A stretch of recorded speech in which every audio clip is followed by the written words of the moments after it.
Hello students, welcome to Eduate. इस video में हम एक्सरसाइज 13.8 करेंगे और इस एक्सरसाइज में जो क्वेश्चन दिए हुए हैं वो वॉल्यूम ऑफ स्फीयर से रिलेटेड है। सो वॉल्यूम ऑफ स्फीयर का जो फॉर्मूला होता है that is 4/3 pi r cube. यहाँ पर आर क्या है? R is the radius of the sphere. अब हम हेमिस्फीयर के वॉल्यूम की बात करेंगे। हेमिस्फीयर का जो वॉल्यूम होता है that is equal to half of the volume of the sphere. So this is equal to 2/3 pi r cube. So volume of the hemisphere will be 2/3 pi r cube.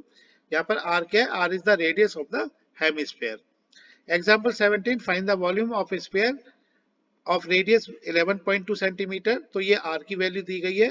Volume का formula लिख दिया हमने 4/3 pi r cube। r की value रख दी, pi की value 22/7 and r की value 11.2। तो ये कैलकुलेट होके आ जाता है 5887.32 centimetre cube. Example 18, a shot put is a metallic sphere of radius 4.9 centimeter. तो ये r की वैल्यू हो गई। If the density of the metal is 7.8 gram per centimetre cube, ये डेंसिटी दिया हुआ है। रो की वैल्यू दी हुई है 7.8 gram per centimetre cube. Find the mass of the shot put. तो देखेगा मास, डेंसिटी और वॉल्यूम का फॉर्मूला होता है। So density we know that mass upon volume. So mass आ जाता है डेंसिटी मल्टीप्लाइड बाई वॉल्यूम, यानी डेंसिटी को वॉल्यूम से मल्टीप्लाई करते हैं तो वॉल्यूम हम फाइंड कर लेते हैं स्फीयर का 4/3 पाई आर क्यूब। आर की वैल्यू रख दी हमने तो ये कैलकुलेट आ गया ओके 493 सेंटीमीटर क्यूब। अब इसको हमने इससे वॉल्यूम को डेंसिटी से मल्टीप्लाई किया तो मास आ जाता है। तो मास हम निकालेंगे, यानी 7.8 is the density and volume हमने रख दिया 493 सेंटीमीटर क्यूब। तो इस तरह से ग्राम में ये वैल्यू आ जाती है 3845.44 ग्राम। इसको हम किलोग्राम में कन्वर्ट करेंगे तो हमने 1000 से इसको डिवाइड करना पड़ेगा। डिवाइड करने ये आ जाता है 3.85 किलोग्राम। अप्रोक्सीमेट वैल्यू होगी ये। एग्जाम्पल 19, ये हेमिस्फेरिकल बाउल दिया हुआ है एज ए रेडियस, आर की वैल्यू दी हुई है 3.5 centimetre. What would be the volume of the water it would contain. तो वाटर कितना आ सकता है? वाटर जो आएगा इसमें, यानी हमने हेमिस्फेरिकल वॉल का बाउल का हमने वॉल्यूम फाइंड कर लेना है। इसका वॉल्यूम होगा 2/3 पाई आर क्यूब। आर की वैल्यू हमने 3.5 रख दी, ये कैलकुलेट होके आ जाता है 89.8 सेंटीमीटर क्यूब। तो इतना वॉल्यूम वाटर का जो है इसमें आ जाएगा। अब हम एक्सरसाइज करेंगे। एक्सरसाइज 13.8, इसमें पाई की वैल्यू 22/7 ली हमने ले लेनी है अगर स्पेशली मेंशन नहीं है। तो क्वेश्चन 1 करते हैं पहले। क्वेश्चन 1 में दिया गया है find the volume of the sphere whose radius is 7 centimetre. So volume का फॉर्मूला रख लेते हैं। Volume of sphere is 4/3 pi r cube. So यहाँ पर आर 7 सेंटीमीटर दी हुई है। So here R is given 7 centimeter. So volume आ जाता है 4/3, पाई की वैल्यू हम रख लेते हैं यहाँ पर 22/7 and R cube will B 7 into 7 into 7। इसको हम सॉल्व कर लेंगे तो ये आ जाएगा volume will be equal to 1437 centimetre cube. Question 2, 1 का पहले ये पार्ट 1 था, पार्ट 2 कर लेते हैं। सो पार्ट 2 यहाँ पर कर लेते हैं हम। पार्ट 2 में R दिया गया है, R इज 0.63 मीटर में दिया गया है। तो volume is equal to 4/3 into pi, pi की value 22/7 into r cube will be 0.63 into 0.63 into 0.63। So ये कैलकुलेशन हम कर लेंगे और ये कैलकुलेट होके आ जाएगा 1.05 मीटर क्यूब। अप्रोक्सीमेट वैल्यू होगी ये 1.05 metre cube. Unit metre cube में आएगी क्योंकि आर की वैल्यू 0.63 मीटर में दी हुई है। So volume will be 1.05 metre cube, ये आंसर होगा। क्वेश्चन 2 में पूछा गया है find the amount of water displaced by solid spherical ball of diameter, यानी कितना अमाउंट डिस्प्लेस होगा वाटर का। तो इसका मतलब सिंपली हमने वॉल्यूम निकालना है स्फेरिकल वॉल का और यहाँ पर डायमीटर दिया हुआ है। सो इस डायमीटर से 28 सेंटीमीटर से रेडियस आ जाएगा 28/2 मीन्स 14 सेंटीमीटर आ जाएगा। और पार्ट 2 के लिए देखेगा, पार्ट 2 में रेडियस आ जाएगा 0.21/2 मीटर में है। पार्ट 2 में रेडियस मीटर में आ जाएगा, पार्ट 1 में रेडियस सेंटीमीटर में आ जाएगा। सो पहले सेकंड का पार्ट 1 कर लेते हैं। सो वॉल्यूम का फॉर्मूला लिख लेते हैं 4/3 पाई आर क्यूब। सो यहाँ पर वैल्यू रख देते हैं 4/3, पाई की value 22/7 multiplied by r will be 14, so it is 14 into 14 into 14।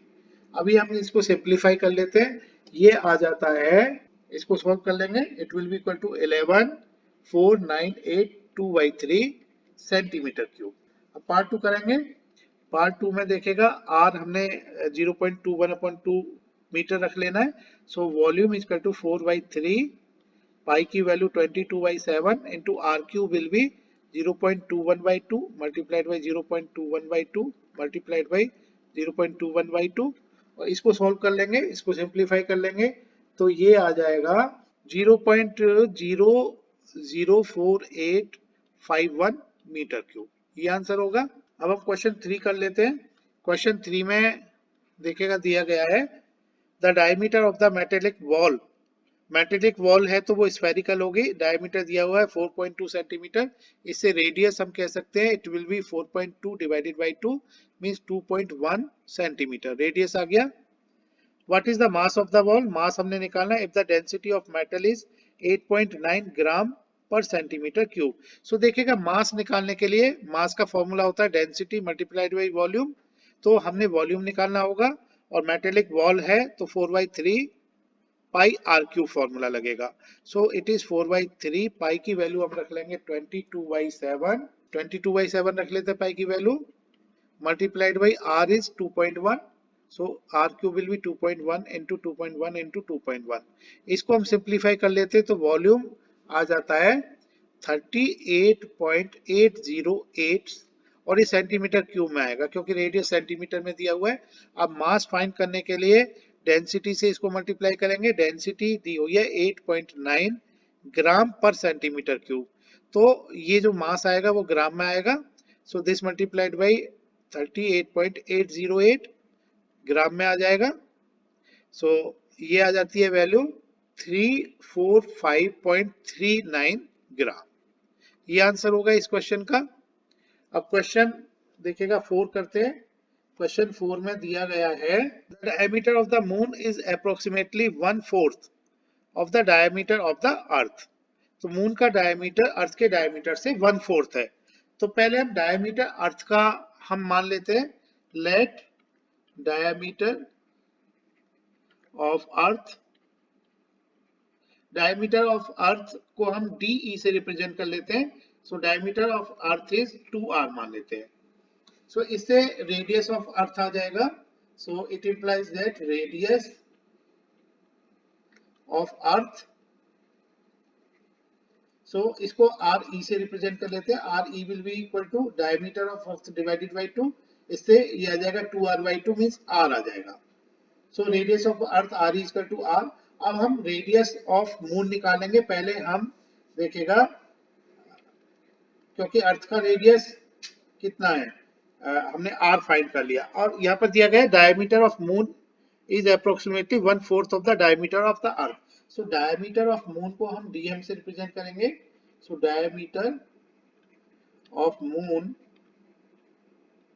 let it is dm, and it is given that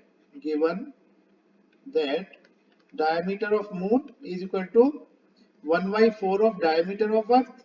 so ये आ जाता है 1/4 of diameter of earth is 2r, तो ये आ गया r/2। अब हम इससे रेडियस ऑफ मून फाइंड कर लेते हैं।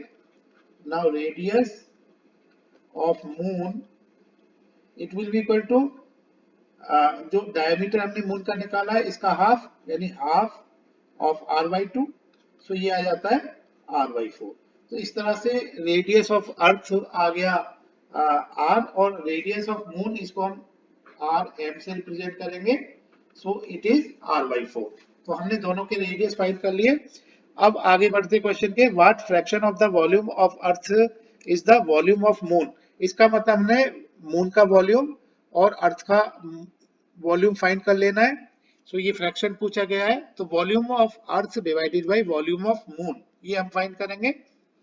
सो यहाँ पर हम कह सकते हैं वॉल्यूम ऑफ मून का मतलब vm से रिप्रेजेंट कर देते हैं, डिवाइडेड बाय, यहाँ पर पहले अर्थ ले लेते हैं। सो वॉल्यूम ऑफ अर्थ को E से रिप्रेजेंट कर देते हैं, divided by volume of moon. So it is equal to volume of earth means it will be 4/3 pi RM cube. हमने RM रेडियस ऑफ मून लिया हुआ है, सो अपॉन 4/3 पाई, और यहाँ पर देखिएगा ऊपर अर्थ है तो यहाँ RE लेंगे, डिवाइडेड बाई 4/3, नीचे मून है तो RM लेंगे, RM क्यूब हो जाएगा. अब 4/3 से 4/3, पाई से पाई कैंसिल हो जाएगा. सो हम यहाँ कह सकते हैं कि volume of earth upon volume upon moon will be equal to RE upon RM to the whole cube. तो यहाँ पर VE by VM आ जाएगा. अब यहाँ पर हम वैल्यू रख लेते हैं. RE क्या है? RE हमने R रख लेना है, और RM क्या है? RM is R/4. तो ये R/4 रख लिया. अब R से R कैंसिल हो जाएगा, सो 1/4 होल क्यूब आ जाएगा. 4 ऊपर आके आ जाएगा 4/1 का cube. So volume of earth divided by volume of moon, it will be equal to 4 cube is 64. So 64 divided by 1. तो इसको हम इस तरह से रिप्रेजेंट करेंगे. We can say volume of moon is equal to 1/64 of volume of earth. तो ये answer होगा इस प्रॉब्लम का. हम क्वेश्चन 5 करेंगे. क्वेश्चन 5 में पूछा गया है how many litres of milk can a hemispherical bowl. Bowl जो दिया हुआ है हेमिस्फेरिकल बाउल है, कितना इसमें लीटर में मिल्क आ सकता है, जिसका कि डायमीटर इस हेमिस्फेरिकल बाउल का डायमीटर दिया हुआ है 10.4 सेंटीमीटर. सो यहाँ पर रेडियस इसका आ जाएगा 10.5 डिवाइडेड बाई 2, और ये रेडियस सेंटीमीटर में आएगा. अब हमने पहले वॉल्यूम निकाल लेना है और उसको लीटर में कन्वर्ट कर लेंगे. So volume of hemispherical bowl we know that it is equal to 2 pi r square. So अब इसमें हम पाई और आर की वैल्यू रख लेंगे. So it is 2 pi r cube, 2/3 pi r cube. Volume of hemispherical bowl यानी hemispherical का volume जो होता है वो 2/3 पाई आर क्यूब होता है. सो ये हमने लिख लिया. अब हम इसमें पाई और आर की वैल्यू रख देते हैं, तो ये वॉल्यूम आ जाता है 2/3 इंटू पाई की value 22/7 into r cube. R यहाँ पे कितना है 10.5/2, और इसको हम लिखेंगे 5.25 सेंटीमीटर. सो यहाँ पर हम ये 5.25 का क्यूब रख देते हैं, और इसको हम सिंप्लीफाई कर लेंगे 2/3 into 22/7 and this 5.25 multiplied by 5.25 multiplied by again 5.25, और ये कैलकुलेट होके आ जाता है 303 सेंटीमीटर क्यूब, और ये अप्रोक्सीमेट वैल्यू आएगी. अब हमने इसको लीटर में कन्वर्ट करना है, तो सेंटीमीटर क्यूब को लीटर में कन्वर्ट करने के लिए 1000 से मल्टीप्लाई करेंगे, तो ये कैपेसिटी आ जाएगी 303 अपॉन 1000 लीटर में. So this volume will be equal to 0.303 liter. So hemispherical bowl can hold 0.303 liter of milk. ये आंसर होगा इस प्रॉब्लम का. ये क्वेश्चन नंबर 5 कवर हो गया. नाउ क्वेश्चन नंबर 6 करते हैं. इस क्वेश्चन में दिया गया है hemispherical tank is made up of an iron sheet 1 centimetre thick. इसकी जो थिकनेस दी गई है वो 1 सेंटीमीटर दी गई है. If the inner radius is 1 meter, inner radius को मीटर में दिया गया है, that is 1 meter, and then find the volume of the iron sheet used to make the tank. तो यहाँ पर देखेगा इस हेमिस्फेरिकल टैंक का जो देखेगा इनर रेडियस दिया गया है, इसको मेंशन कर लेते हैं. इनर रेडियस 1 मीटर दिया गया है. So inner radius of hemispherical tank it is equal to 1 metre. ये इनर रेडियस हो गया. थिकनेस मेंशन कर लेते हैं, थिकनेस ऑफ आयरन शीट,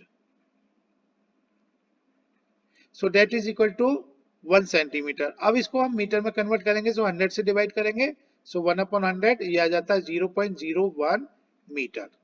अब एक्सटर्नल रेडियस फाइंड कर लेंगे. So external radius of the tank, hemispherical tank, it will be equal to, इस 1 में हमने 0.01 को ऐड कर लेना है, 1 प्लस 0.01, सो ये आ जाता है 1.01 मीटर.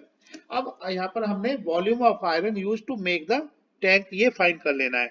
क्योंकि हेमिस्फेरिकल टैंक है तो कितना देखिएगा, हेमिस्फेरिकल टैंक की इस तरह से बात होगी, हेमिस्फेरिकल टैंक और इसकी थिकनेस दी हुई है ये, ठीक है, थिकनेस दिया हुआ है। अब हम यहाँ पर देखिए, this is thickness and this is internal radius.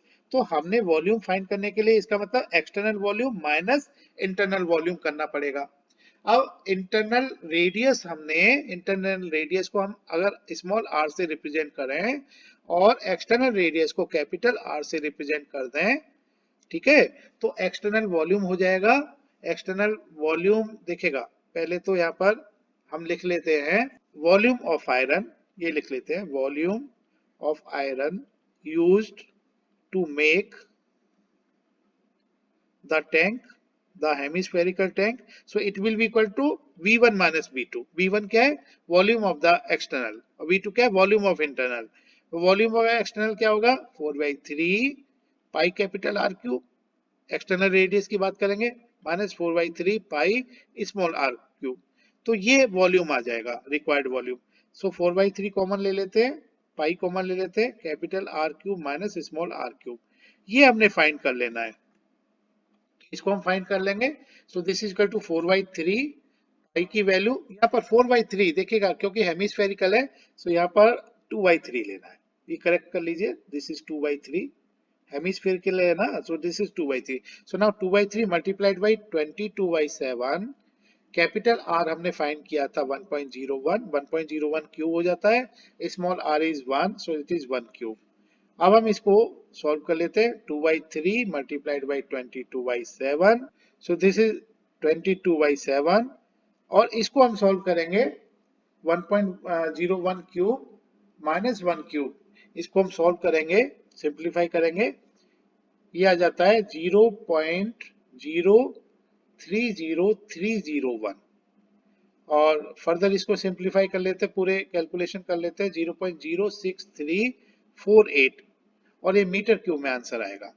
तो इतना वॉल्यूम की हमें जरूरत पड़ेगी हेमिस्फेरिकल टैंक को बनाने के लिए, ये आंसर होगा। अब हम क्वेश्चन 7 करेंगे। क्वेश्चन 7 में दिया गया है, find the volume of A sphere whose surface area is 154 centimetre square. अब स्फीयर है, स्फीयर का सरफेस एरिया दिया गया है, सरफेस एरिया के फॉर्मूले से हम यहाँ पर रेडियस फाइंड कर लेंगे। तो देखिएगा, क्योंकि surface area is given 154 centimetre cube, surface area का फॉर्मूला होता है 4 पाई आर स्क्वायर, तो 4 पाई आर स्क्वायर हम रख लेते हैं यहाँ पर, 4 पाई आर स्क्वायर हो जाएगा, देखिएगा 4 pi r square is equal to 154। So यहाँ पर हम आर स्क्वायर की वैल्यू कैलकुलेट करेंगे, so 4 into 22/7 into r square is equal to 154। अब इसको आर स्क्वायर के लिए सॉल्व कर लेते हैं, this is 154 into 7 divided by 4 into 22। सो इस तरह से आर स्क्वायर आ जाता है इज 49/4। सो हम आर कह सकते हैं it is under root of 49/4 mean 7/2। So r की वैल्यू आ जाती है 3.5 मीटर। आर हमने फाइंड कर लिया, क्योंकि हमने वॉल्यूम फाइंड करना है, सो वॉल्यूम का फॉर्मूला लिख लेते हैं। वॉल्यूम का फॉर्मूला यहाँ पर होगा, volume is equal to 4/3 pi r cube. So ये आ जाता है 4/3, पाई की value 22/7 and r cube is 3.5 into 3.5 into 3.5। So ये कैलकुलेट होके आ जाता है 1792/3 सेंटीमीटर क्यूब, ये आंसर होगा। क्वेश्चन नंबर 8 करते हैं। इसमें दिया गया है, a dome of a building is in the form of hemisphere, hemisphere की फॉर्म में है डोम of the building, from inside it was white washed at the cost of rupees 498.96, if the cost of white washing is rupees 2.00 per square meter, find the। तो यहाँ पर देखिएगा, पहले तो हमने यहाँ पर पार्ट 1 में पूछा गया है inside surface area of the dome, तो इस इनसाइड सरफेस एरिया को पेंट किया गया है, इसको फाइंड करने के लिए देखिएगा, ये जो टोटल कॉस्ट हमने दी है, इसको रेट से अगर हम डिवाइड कर दें तो हमें एरिया जिसको हमने व्हाइट वॉश किया गया था ये आ जाएगा। So inner surface of the dome, ये हम लिख लेते हैं, inner surface area of dome, so it will be equal to, total cost को हम डिवाइड कर लेंगे total cost divided by cost of whitewashing per meter square means rate of whitewashing per meter square। और total cost हमने कितना दिया हुआ है 498, देखिएगा 49 ये दिया हुआ है 498.96 और इसको डिवाइड करेंगे हम ₹2 से। सो ये आ जाता है एरिया कैलकुलेट होके 249.48 मीटर स्क्वायर। तो इतना यहाँ पर इनर सरफेस एरिया होगा। तो ये पार्ट 1 हो गया। पार्ट 2 में पूछा गया volume of the air inside the dome. तो इस वॉल्यूम के लिए हमें रेडियस पता होना चाहिए, इंटरनल रेडियस पता होना चाहिए इसका। तो यहाँ पर जो हमने निकाला हुआ है ये inner surface area of the dome means hemispherical है डोम। तो हमने हेमिस्फेयर का इनर सरफेस एरिया का फॉर्मूला लगा देना है। सो यहाँ पर 2 pi r square it will be equal to, क्योंकि inner surface area 2 pi r square होता है। So 2 pi r square equal to 249.48। तो यहाँ पर हम वैल्यू रख देते हैं पाई की 22/7। This multiplied by r square is 249.48। So इससे आर स्क्वायर आ जाता है 249.48 multiplied by 7 divided by 2 into 22। और इसको हम सॉल्व कर लेते हैं। ये आर स्क्वायर आ जाता है 39.69। सो इससे आर की वैल्यू हो जाएगी √39.69 और ये होती है 6.3। सो आर आ गया हमारा 6.3। अब हम volume of the air find कर लेते हैं। और volume of the air means volume of the hemispherical dome. So it is 2/3 pi r cube. So हम यहाँ पर लिखेंगे volume of air inside the dome। So ये फॉर्मूला लगेगा 2/3 पाई आर क्यूब का। यहाँ पर हम वैल्यू रख लेते हैं 2/3, पाई की वैल्यू 22/7 और r is 6.3। So it is 6.3 into 6.3 into 6.3 और इसको हम सॉल्व कर लेंगे। ये आ जाएगा 523.9 मीटर क्यूब। तो ये आंसर होगा इस प्रॉब्लम का। क्वेश्चन नंबर 9 करेंगे। इस क्वेश्चन में दिया गया है 27 solid iron spheres. 27 solid iron spheres है, ईच ऑफ रेडियस जिसका रेडियस स्मॉल r है और surface area is s are melted to form a sphere with surface area s dash. तो 27 छोटे छोटे सॉलिड आयरन स्फीयर्स को मेल्ट करके एक बड़ा सॉलिड बनाया गया है, सॉलिड स्फीयर बनाया गया है जिसका कि सरफेस एरिया s डैश है। तो यहाँ पर ये पूछा गया है पार्ट 1 रेडियस। पार्ट 1 करते हैं पहले, radius r dash of the new sphere. तो यहाँ पर देखिएगा क्योंकि छोटे छोटे सॉलिड्स को मिला के बड़ा सॉलिड बनाया गया है तो दोनों का वॉल्यूम इक्वल होना चाहिए। तो यहाँ पर हम V1 is equal to V2 रख लेते हैं और V1 is equal to V2 और ये V1 क्या है 27 छोटे छोटे स्फीयर्स का वॉल्यूम। सो 27 मल्टीप्लाइड बाई और ये वॉल्यूम आएगा 4/3 इंटू पाई स्मॉल आर, क्योंकि छोटे स्फीयर्स का जो ये रेडियस है वो स्मॉल आर है। So small r cube this will be equal to बड़ा वॉल्यूम, बड़े वॉल्यूम का रेडियस यहाँ पर आर डैश कहा गया है। सो बड़े वॉल्यूम का रेडियस हम लिख लेते हैं 4/3 पाई दिस आर डैश क्यूब हो जाएगा। तो यहाँ पर देखिएगा 4/3 से 4/3 कैंसिल, पाई से पाई कैंसिल। तो यहाँ पर ये आ जाता है r dash cube is equal to, अब ये आया 27 आर क्यूब, इसको हम लिखेंगे 27 किसका क्यूब होता है 3 का। So 3 r whole cube. तो इससे आर डैश आ जाता है r dash is equal to 3 r. तो r dash is equal to 3 r हो गया। तो r dash of new sphere मतलब radius r dash of new sphere will be 3 r. अब हम पार्ट 2 करेंगे इसका, ratio S upon S dash. तो यहाँ पर एस अपॉन एस डैश हमने फाइंड कर लेना है। सो एस क्या होगा, यहाँ पर एस होगा छोटे छोटे जो हमारे स्पेयर्स थे उनका सरफेस एरिया होगा। So this is 4 pi r, small r मतलब आर को हम लेंगे square divided by s dash क्या होगा 4 पाई और आर डैश लेंगे यहाँ पर आर डैश स्क्वायर 4 पाई से 4 pi cancel. So this will be equal to r divided by r dash to the whole square और ये हम वैल्यू रख लेते हैं। So s by s dash आ जाता है हमारा यहाँ पर r अपॉन r डैश हमने क्या फाइंड किया 3r फाइंड किया है। सो दिस स्क्वायर r से r कैंसिल हो गया, 1 square is 1, 3 square is 9 so ये आ जाता है S ratio S dash is equal to 1 ratio 9। ये आंसर होगा पार्ट 2 का। अब हम यहाँ पे क्वेश्चन 10 कर लेते हैं। लास्ट क्वेश्चन है इस एक्सरसाइज का। A capsule of medicine is in the shape of sphere. जो कैप्सूल है ना वो स्फीयर के शेप का है जिसका डायमीटर दिया हुआ है 3.5 mm। अब जहां पर डायमीटर दिया हुआ है हमें तो रेडियस की जरूरत है। सो रेडियस डायमीटर का हाफ होता है तो ये आ जाता है 3.5/2 mm। How much medicine in millimetre cube, millimetre cube में आंसर देना है वॉल्यूम का। Is needed to fill this capsule, इस कैप्सूल को भरने के लिए कितना मतलब वॉल्यूम चाहिए। मिलीमीटर क्यूब मतलब वॉल्यूम पूछ रहा है। तो एक कैप्सूल को भरने के लिए कितना वॉल्यूम चाहिए। अब हम क्योंकि जो कैप्सूल है वो स्फेरिकल फॉर्म में है तो हम फॉर्मूला लगाएंगे स्फीयर के वॉल्यूम का। तो ये हम फॉर्मूला लिख लेते हैं। वॉल्यूम ऑफ कैप्सूल जो होगा, volume of capsule, so it will be equal to 4/3 pi r cube. So it is 4/3 22/7 r cube। r दिया हुआ है 3.5/2, so ये 3.5/2 3 टाइम्स मल्टीप्लाई हो जाएगा। अब हम इसको सॉल्व कर लेते हैं, सिंप्लीफाई कर लेते हैं। तो ये सिंप्लीफाई होके आ जाता है 22.46 मिलीमीटर क्यूब। ये अप्रोक्सीमेट वैल्यू हम ले रहे हैं यहाँ पर क्योंकि रेडियस मिलीमीटर में था तो ये वॉल्यूम मिलीमीटर क्यूब में आ जाएगा। तो यहाँ पर पूछा गया था कि कितना चाहिए वॉल्यूम इसको फिल करने के लिए। तो hence 22.46 millimeter cube of medicine is needed to fill the capsule। so ये आंसर होगा finally. Thank you. Keep watching our YouTube channel Eduate education anytime। please subscribe, like and share it। press the bell icon to get latest updates and notifications।